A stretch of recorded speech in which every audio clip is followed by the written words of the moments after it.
Hi everyone. Gosh, it has been ages since I did a makeup tutorial for you. I'm sorry it's been so long. I don't know where time has gone, really. I cannot believe that we are already in, oh gosh, April. I was about to say March. We're not even in March anymore. It's April. So what I thought I would do, there's a few videos that I want to do, and sorry, I'm in my spare room today because the light was the best in here. So I'm going to do the makeup that I have worn every single day pretty much when I've worn makeup in March. It's really, really simple, easy to do, my usual thing. If you watch my channel, you know that that's the kind of thing that I like. Nothing that's going to take too long to get out the door, basically. So I've also tried a few new products, which they will be included in here. So I will get straight into it. As always, I have moisturized using my favorite moisturizer, which is the Dermalogica Skin Smoothing. And I've also put on a primer. This is the Tarte Clean Slate Poreless. I'm about halfway through the tube on this one, and look, I really like it. Does it make me completely poreless? I think not, but I do really like it. Whether I would purchase it again though, I'm not too sure. So just a note about that. So the first thing that I'm going to do is put on foundation. Now, I have worn my Clinique foundation for such a long time, 10 years, 11 years. But I've been looking for one I've been looking at some more, budget items. And I was looking at a number of different foundations, and I have tried quite a few of them, but the one that I really, really love is the Rimmel Lasting Finish Nude.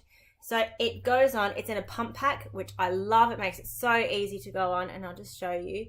One squirt or one pump is a huge amount of foundation. When I'm using a brush, sometimes I find that I do have to top that up. And then there are times when I'm doing it with fingers, which I'll do it with fingers I will apply with my fingers today because I want just to show you how easily this goes on. It's like putting a moisturizer on. It made me, see, it just glides across your skin. It's so light and it has a beautiful fresh smell. I'm not normally into scents, but I really, really like this one. Easily buildable as well too, if you prefer a heavier medium to heavier coverage, you could absolutely do that too. But I find that especially for days when I'm doing errands or doing stuff with my little one, or basically not going out anywhere fancy, that a light layer of this is absolutely fantastic. I will be honest and say it probably doesn't have the same lasting power maybe that my Clinique does.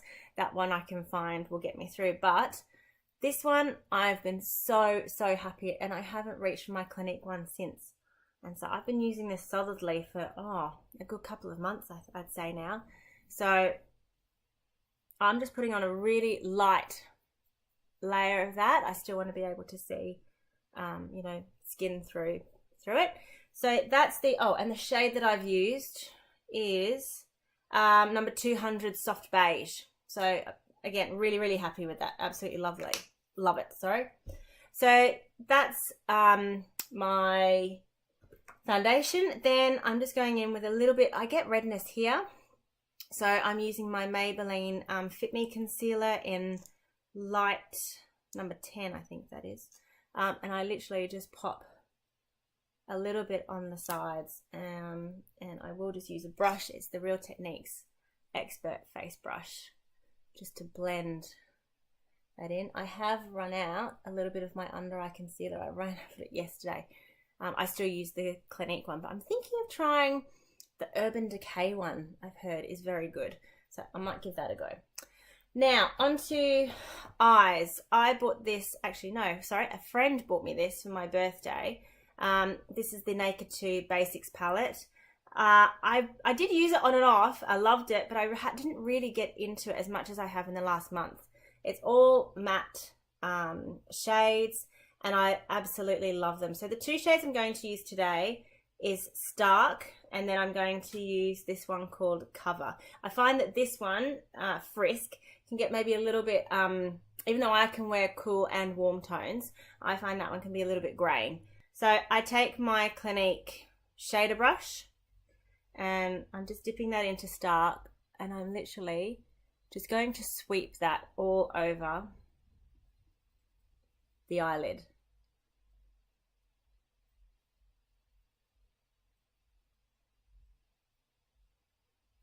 Sorry, I have everybody home today, so you may hear a bit of Full House in the background, a few screaming kids in the background. So now I'm going to take that color Cover, and this is my my contour brush, and just dipping it in, tapping off any of the excess, and literally I'm just going in that crease, but I'm just going to use that windscreen wiper motion of back and forth. It's just to create that little bit of definition. And what I love about these shadows is they are matte, they stay on really well, they don't crease, and it goes with anything and everything. Just tap off a little bit. There are some days where I put more in the crease, and then there are other days where I just sort of put this just a minimal amount. Okay, so now I'm going to just get my shader brush, which is, all the writing's come off. It's a MAC 219 SE, I think I want to say. And just blend out those edges, just so they're not as harsh. Sometimes that brush can leave, the Clinique one can just leave a little bit of a mark because it is a bit domed. So I have been looking for a crease brush, so if there's a crease brush that you could recommend, I would thoroughly appreciate it. Any suggestions are most welcome. Okay, so now moving on, that's literally it. That's all I do for my eyeshadow. A little bit's just dropped down, that's that brush. That's all I do for my eyeshadow. I then go on, and this is when I do my concealer, because I find that it just helps cover up any fallout that I may have had. Now I'll just see if I've got any left in here. Oh, teeny tiny amount.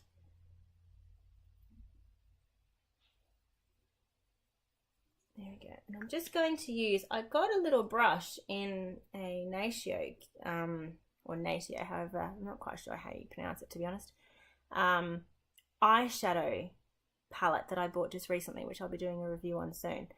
And I didn't like it for the eyeshadow, but I found that it works really well to use for concealer. I love it when you can get use out of something for something else. So I would probably normally put a little bit more on to help cover the darkness. I get quite purple and quite dark under my eyes, but as you can see, I've run out, so I'll need to get another one. And don't you love it? All the numbers have rubbed off, so it'll be a bit of a guess as to which one this is when I go for it. So next things next. This is another new product that I have tried in the last couple of months. It is the Maybelline Lash Sensational in Blackest Black. I used to use the Clinique Naturally Glossy all the time, but I've switched to this, and oh my gosh, I love it. It opens your eyes, and every time I wear it or use it, people just comment and say, what have you done differently? So I'll just show you quickly. If you can see the you've got some larger bristles on this side and some smaller ones underneath, to help get into all of the different things. It took me a while to get used to. I'll admit, I poked myself in the eye the first time that I used it, but I absolutely love the definition that this, sometimes my eyelashes can reach my eyebrows when I wear this. I'm quite lucky, I've got naturally curly eyelashes.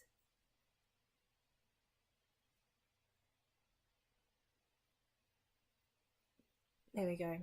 So there's, I might just put a little bit more on this side. I normally just do one coat. So that's the mascara that I use. Then I started doing things a little bit back to front. And I know this isn't the way that you should do it, but a few times that I've done it, everyone's commented, so I'm like, why not just keep going? So for blush, I've been using the Zoeva Coral Spectrum palette, which is just beautiful. The two colours that I mix in this look are this one and this one. Depending on what I'm wearing, I may just choose one or the other, but they're the two that I have been choosing. So I go on with the lighter shade first, which is CR040. And I just put in a little bit just to warm up the colour on my cheeks. And then I go in on top with the more corally kind of colour. If you find that you put a bit too much blush on and you want to blend it down, I either use my fingers, or if you've used a foundation brush, just get your brush and just go around the edges, and that way it'll just soften. It won't take necessarily colour off, but it will just soften and dull the edges of it down, so it won't look as intense. And then my trusty, I love this, the Hourglass Ambient Lighting. As you can see, I dropped it and smashed it. So that's the colour. I'm going to take this colour here, which I know there's not much left. Big fluffy brush. And this is what I use as my setting powder. Now, this is where I go a bit different. I never used to do it. All my other tutorials, I would do it the other way around. But I don't know, every time I've done this, I did it by accident where I forgot to put it on, so I put it on last, and everyone commented. So I was like, oh, I might give that a go. So I'm literally just putting that all over. And then I'm going to grab my blusher brush and go into this colour, which is Dim Light, I think that is, yes. And just do a sweeping motion of like the number 3 on both sides. I don't really do bronzer that much. I want to experiment and try, but I'm just worried I'll end up looking orange. And then I'm taking the middle one and I'm just taking a teeny tiny bit on my finger. Excuse the whiteboard marker on my fingers. I'm doing maths with my daughter. And just putting that just on the little tops of your cheeks, just to give a little bit of a glow. And then last but not least, I've been using, this is my favourite all-time lipstick at the moment. I've been using it for about a year. This is the Natio Blossom lipstick, and it's just the most beautiful. Here, I'll swatch it, because obviously it looks different when you put it on. The most beautiful, like, oh, it looks even more pinky on camera, actually. To me, it looks more of a nudie, but like a pink nudie kind of colour. And I find this goes with everything. It doesn't have huge lasting power, but it goes on, it is so smooth and never ever dries out my skin ever on my lips. It feels really moisturizing. So that is my March makeup. I have been wearing this every day and I love it. I think I'll probably just keep wearing it until I get sick of it. But it's so simple, and no matter what outfit I wear, I absolutely love it. So I hope you've enjoyed this tutorial, and I will see you soon on I Choose Me. Don't forget to hit subscribe. Thanks so much. Bye.